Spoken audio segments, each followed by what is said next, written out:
आज मध्य प्रदेश मंत्रिमंडल की बैठक संपन्न हुई डॉक्टर मोहन यादव जी की अध्यक्षता में, जिसमें कई महत्वपूर्ण निर्णय लिए गए हैं। नगद उर्वरक विक्रय केंद्र जो 286 डबल लॉक के,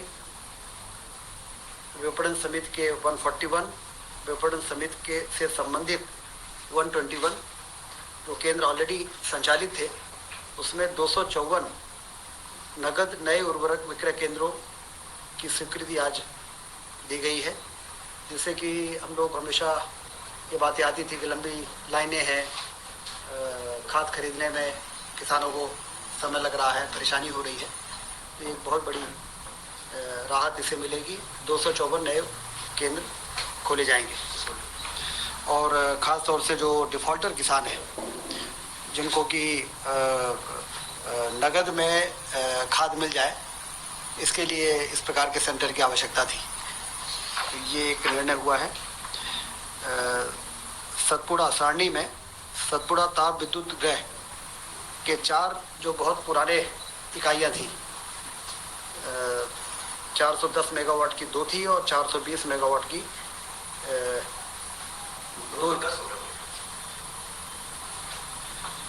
830 मेगावाट टोटल जो है उसको डीकमीशन किया जाएगा। 410 थे, वो 205 के 2 थे, 410 हो गए, और 210 के 2 थे जो 420 मेगावाट हो गए। तो इनको डीकमीशन करके और 660 मेगावाट जो क्रिटिकल थर्मल पावर प्लांट कहलाता है, सुपर क्रिटिकल, जो इफिशिएंसी के मामले में सबसे बेहतर पावर प्लांट होते हैं, तो इसको रिप्लेस करके और 660 मेगावाट का पावर प्लांट लगाने की अनुमति दी गई है। थर्मल ही है, कोल लिंकेज ऑलरेडी है। तो ये जो पुराने 40 साल पुराने हैं, जिनका पीएलएफ वगैरह बहुत कम हो जाता है, चलते चलते पुराने हो जाते हैं, सुपर क्रिटिकल में अलग से एलोकेशन की जरूरत नहीं पड़ेगी। अलग से एलोकेशन की जरूरत नहीं पड़ेगी। नहीं, कोल लिंकेज जो हमारा है उसी से ये पावर प्लांट लग जाएगा। मेडिकल कॉलेज में जो असिस्टेंट प्रोफेसरों की भर्ती की आयु सीमा 40 थी, उसको बढ़ा के 50 किया गया है, क्योंकि तेज़ी से मेडिकल कॉलेज खुल रहे हैं। और जो एसआर शिप करने की आयु सीमा है वो 45 है। एसआर शिप करने के बाद ही असिस्टेंट प्रोफेसर के लिए लोग अप्लाई कर पाते हैं। तो इसलिए 40 से 50 साल की आयु सीमा आज कैबिनेट ने बढ़ाई है, जिससे हमें असिस्टेंट प्रोफेसरों को मिलने को की नियुक्ति में अब ज़्यादा आसानी हो जाएगी। पैरामेडिकल काउंसिल के जो अधिनियम भारत सरकार ने बनाए, उसके रूल्स अभी आ नहीं पाए हैं, इसलिए एमपी पैरामेडिकल काउंसिल के नियमों को एक बार फिर से यहाँ पर रिस्टेट किया गया है, जिससे कि हमारे 23-24 और 24-25 में एडमिशन और परीक्षाएं हम संचालित कर सकें। और जब भारत सरकार के रूल्स आ जाएंगे तो फिर उस रूल्स के आधार पर एडमिशन और परीक्षाएं हो सकेंगी। ये भी एक महत्वपूर्ण निर्णय हुआ है पैरामेडिकल के क्षेत्र में। कोऑपरेटिव डिपार्टमेंट में जैसा कि आप सबको मालूम है कि पैक्स जो हमारी प्राथमिक सहकारी साख समितियां हैं, वो सारी की सारी कंप्यूटराइज हो चुकी हैं। हमारे रजिस्ट्रार ऑफिस, डीआर और जेआर के ऑफिसेस को भी कंप्यूटराइज करके और पैक्स समितियों के साथ और हाउसिंग की जो सोसाइटीज़ हैं, प्राइवेट जो सोसाइटीज़ हैं, उनको इंटीग्रेट किया जा सके, सारी इन्फॉर्मेशन हमें समय समय पे और मिलती रहे। इसके लिए strengthening of cooperative through IT interventions, जिसमें 3.5 करोड़ 68 लाख रुपए खर्च होंगे। 60% भारत सरकार इसमें पैसा दे रही है और 40% स्टेट गवर्नमेंट लगाएगी। और इससे जो इंटीग्रेशन होगा आईटी का, उससे कोऑपरेटिव सोसाइटीज़ को चलाने में और उसकी मॉनिटरिंग में काफ़ी मदद मिलेगी। मध्य प्रदेश सिविल सेवा में महिलाओं की नियुक्ति के लिए 33% का जो रिजर्वेशन था, उसको 35% किया गया है। बहुत ही महत्वपूर्ण निर्णय है महिला सशक्तिकरण की दिशा में कि अब मध्य प्रदेश में 35% रिजर्वेशन रहेगा।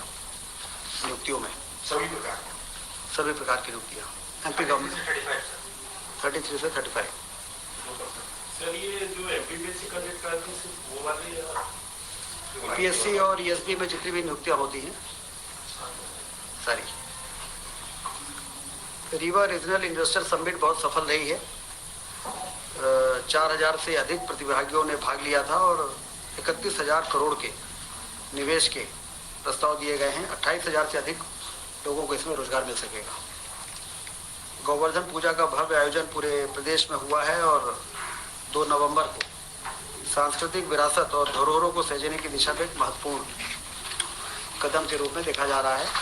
लोगों में काफ़ी उत्साह था इस पर। गोवर्धन पूजा में जिस प्रकार से सरकार ने आगे बढ़ के लोगों की परंपरागत इस पर्व को में शासन ने जिस प्रकार से सहभागिता की है, उससे लोगों में बहुत उत्साह रहा और गौ संरक्षण गौ संवर्धन की दिशा में भी काफ़ी इसमें इसको ताकत मिली है। 29 अक्टूबर को माननीय प्रधानमंत्री जी द्वारा virtually Neemuch Mandsaur Seoni medical college के उद्घाटन किए गए। जैसा आप सबको जानकारी है, ग्वालियर में मानसिक आरोग्यशाला, मंदसौर में कल्याण विभाग, राजस्व विभाग, स्कूल शिक्षा विभाग और वन विभागों के द्वारा पीएससी से भरे जाने वाले पदों की जानकारी की भी मुख्यमंत्री जी ने जानकारी मांगी है, क्योंकि बड़ी संख्या में पीएससी से कई विभागों में भर्तियों का प्रक्रिया चल रही है। 7 दिसंबर को नर्मदापुरम में रीजनल इन्वेस्टर समिट होने जा रही है। 7 दिसंबर को नर्मदापुरम संभाग के सभी जिलों के लोगों को निर्देश जारी हुए हैं। 12 नवंबर को कालिदास सम्मान समारोह उज्जैन में माननीय उपराष्ट्रपति जी के मुख्य आतिथ्य में होगा। इस कार्यक्रम को भव्य रूप से आयोजित करने के निर्देश दिए गए। कुल मिला के आज मध्य प्रदेश की कैबिनेट ने, जैसा कि आपने देखा कि चाहे वो स्वास्थ्य विभाग हो, चाहे वो सहकारिता विभाग हो, चाहे वो अन्य विभाग हो, महत्वपूर्ण निर्णय आज लिए हैं और मध्य प्रदेश तेजी के साथ अपने उन लक्ष्यों को प्राप्त करने के लिए आगे बढ़ रहा है, जिन लक्ष्यों को प्राप्त करके हम प्रदेश की आर्थिक स्थिति को भी मजबूत करना चाहते हैं और हिंदुस्तान में एक अग्रणी राज्य के रूप में स्थापित होना चाहते हैं। ठीक है, नमस्कार।